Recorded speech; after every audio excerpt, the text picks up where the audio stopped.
Hello everyone, आज हम पढ़ेंगे अकाउंटेंसी का चैप्टर 1।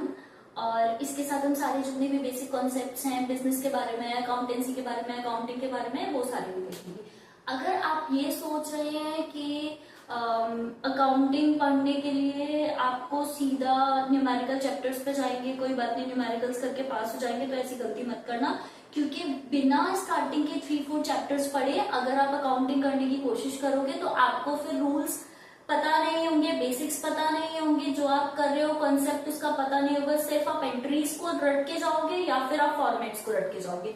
उससे बेटर है स्टार्टिंग के 3 चैप्टर्स, जो आपके 4 चैप्टर्स है, उनको अच्छे से पढ़ लो।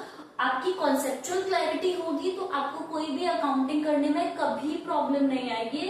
अकाउंटेंसी बहुत इजी सब्जेक्ट है और जो बच्चे बेसिक्स मिस कर देते हैं, स्टार्टिंग की क्लासेस अटेंड नहीं करते, स्टार्टिंग के चैप्टर्स नहीं पढ़ना चाहते हैं, बाद में उन्हें लगता है कि all of a sudden first time पे या 5th चैप्टर पे जाओ, 5th चैप्टर आपको समझ आ जाए, ये प्रैक्टिकली पॉसिबल नहीं है। तो सबसे पहले अकाउंटेंसी को समझने से पहले थोड़ा सा बिजनेस को समझते हैं कि आप जब बिजनेस करना शुरू करते हो तो बिजनेस करने के लिए ऐसा नहीं है कि आपने अपना सेटअप लगा लिया, आप स्टॉक को लेकर आ गए, सेल्स करनी शुरू कर दी, 1 साल निकल गया, 2 साल निकल गया और आप अपना बिजनेस बस कर रहे हो। ये प्रैक्टिकली पॉसिबल नहीं है। आपको बिजनेस को थोड़े थोड़े हर कंटिन्यूस टाइम पीरियड पे एसेस करना पड़ेगा कि आपके बिजनेस की परफॉर्मेंस ठीक है या नहीं है, आपके बिजनेस की ग्रोथ हो रही है या नहीं हो रही है। आपको जितना भी आप पैसा इन्वेस्ट कर रहे हो, आपको सबसे पहले पता होना चाहिए। सबसे बेसिक क्वेश्चन होता है जब भी कोई आपसे पूछेगा कि आपका बिजनेस कैसा चल रहा है, आपके पास एक क्वेश्चन का आंसर होना चाहिए कि आपका प्रॉफिट में जा रहा है या लॉस में जा रहा है। अब प्रॉफिट लॉस तो है, अमाउंट कितना है ये आपको बताना पड़ेगा। और जब आप ये सिर्फ प्रॉफिट एंड लॉस के टर्म्स में आंसर दोगे तो बहुत सारी चीजें हैं जो एडिशनली आपको बतानी पड़ेगी अपने बिजनेस की एफिशिएंसी दिखाने के लिए। फॉर एग्जाम्पल, अगर शुरुआत से शुरू करें तो आपने स्टार्टिंग में कुछ कैपिटल इन्वेस्ट किया होगा, पैसा लगाया होगा अपने बिजनेस के अंदर। फॉर एग्जाम्पल मैं बोलूं, अगर आप 10 लाख पैसा अपने बिजनेस में लगाया, 10 लाख रुपए से, फिर आपके लिए ये मैटर करता है कि आपने वो 10 लाख यूज कहाँ किया था। आपने उसके कुछ फिक्स्ड एसेट खरीदे होंगे, कुछ आपने उसका लैंड खरीदी होगी, मशीनरी खरीदी होगी, बाकी सारी चीजें खरीद के लाए होंगे, फिर आपने उसका स्टॉक खरीदा होगा। ये आपको पता, अगर आपका ये पता होने के बाद अगर आपका पैसा कम पड़ जाता है, अपना कैपिटल जो इन्वेस्ट किया था उसके बाद जब आपको एडिशनल कैपिटल की जरूरत पड़ी होगी तो आपने मार्केट से पैसा उठाया होगा, लोन्स लिए होंगे। ये सारी चीजें आपको बिजनेस खुद से नहीं बताएगा। आपको ये सारी चीजें ट्रैक करने के लिए, उनका रिकॉर्ड कर रखने के लिए अकाउंटिंग करनी पड़ती है। अकाउंटिंग एक बार में डायरेक्ट आपको प्रॉफिट निकाल के नहीं देती है, एक पूरी सीक्वेंस है स्टेप्स की जिसे आप फॉलो करोगे तो आप बेटर अकाउंटिंग कर पाओगे।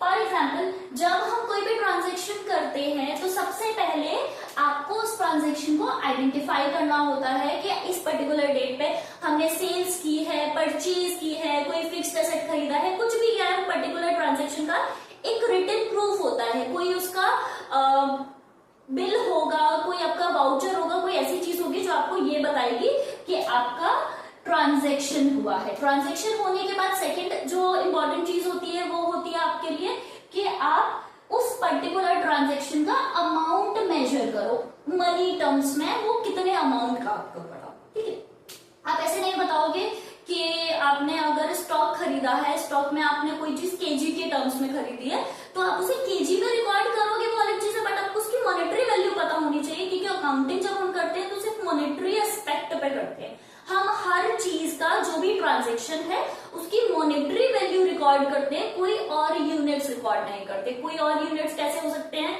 जैसे मैंने कोई रॉ मटेरियल खरीदा है तो वो मैंने केजी के टर्म्स में खरीदा होगा, मैंने फर्नीचर खरीदा होगा। फॉर एग्जाम्पल, चेयर खरीदी है, चेयर्स मैंने काउंटिंग में खरीदी होंगी कि 10 चेयर, 20 चेयर, 30 चेयर ऐसी चेयर्स होंगी मेरे पास।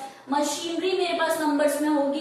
अब एक्सपेंसेस की अगर बात करें तो एक्सपेंसेस में मेरा इलेक्ट्रिसिटी बिल आएगा, वो यूनिट्स के टर्म्स में आएगा, वाटर होगा वो लीटर्स के टर्म्स में होगा। बहुत अलग अलग यूनिट्स है हमारे पास और अकाउंटिंग में हम इन सारे यूनिट्स को प्रॉपर कैलकुलेट कर पाए, अपना सारा ट्रांजैक्शन अच्छे से कैलकुलेट कर पाए, इसके लिए हम उन्हें कॉमन यूनिट में लेके चलते हैं जो मॉनेटरी टर्म्स है हमारे। थर्ड फिर होता है उस पर्टिकुलर ट्रांजैक्शन को रिकॉर्ड करना। आपने ये पता कर लिया कि ट्रांजैक्शन क्या हुआ था, आपके पास उसका प्रूफ है, आपको उसकी मॉनेटरी वैल्यू पता है, फिर आप उसको रिकॉर्ड करते हो, यहाँ आके आप जर्नल एंट्री करते हो अपने पर्टिकुलर ट्रांजैक्शन की। देन नेक्स्ट होता है क्लासिफाई करना। क्लासिफिकेशन आप कैसे करोगे, जैसे सबसे पहले आपको पता है कि आज की डेट में मैंने 4 ट्रांजैक्शन किए हैं। एक मैंने कुछ पर्टिकुलर गुड्स को खरीदा है, मैंने सेल्स की है, मेरे पास एक जगह से कैश आया है गया है, ऐसे काफी सारे ट्रांजैक्शंस हैं। बट ऐसे मैं किसी को इतनी डिटेल में हर चीज नहीं बता पाऊंगी, मुझे अपने डे एंड पे या मंथ एंड पे, ईयर एंड पे मेरे पास क्लासिफिकेशन होना चाहिए कि एक पर्टिकुलर एसेट का, एक पर्टिकुलर अकाउंट का इन हैंड बैलेंस क्या है।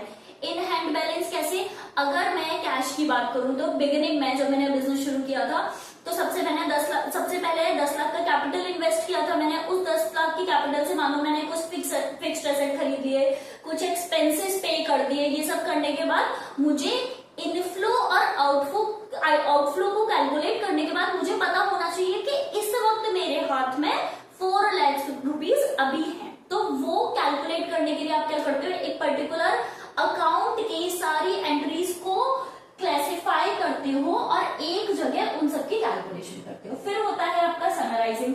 अब आपने यहाँ पे अपने सारे एसेट्स का इन हैंड बैलेंस निकाल लिया, अपने एक्सपेंसेस का टोटल कर लिया और आपने इनकम्स का कर लिया, सारी चीजों का टोटल आपके पास है।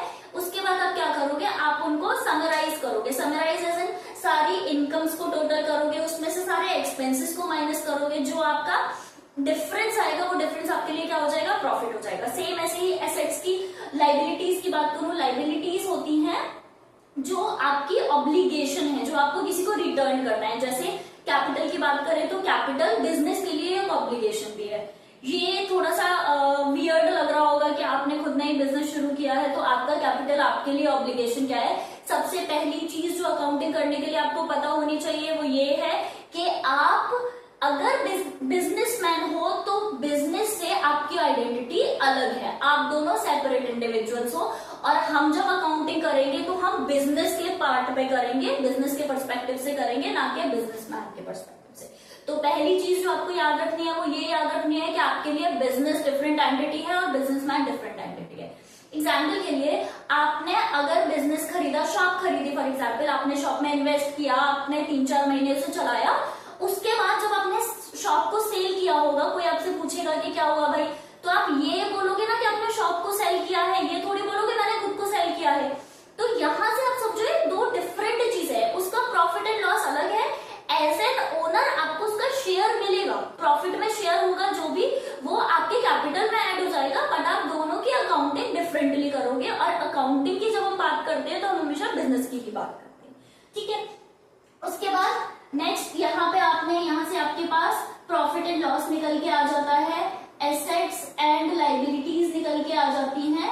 इन सबको जो रिपोर्ट्स होती हैं P&L अकाउंट और बैलेंस शीट बना चुके हो अगर आप, उसके बाद आप उन्हें कम्युनिकेट करोगे जो भी इंटरेस्टेड पार्टीज है, फॉर एग्जाम्पल जो इन्वेस्टर्स हैं या जो बैंक्स हैं जिन्होंने आपको लोन दिया।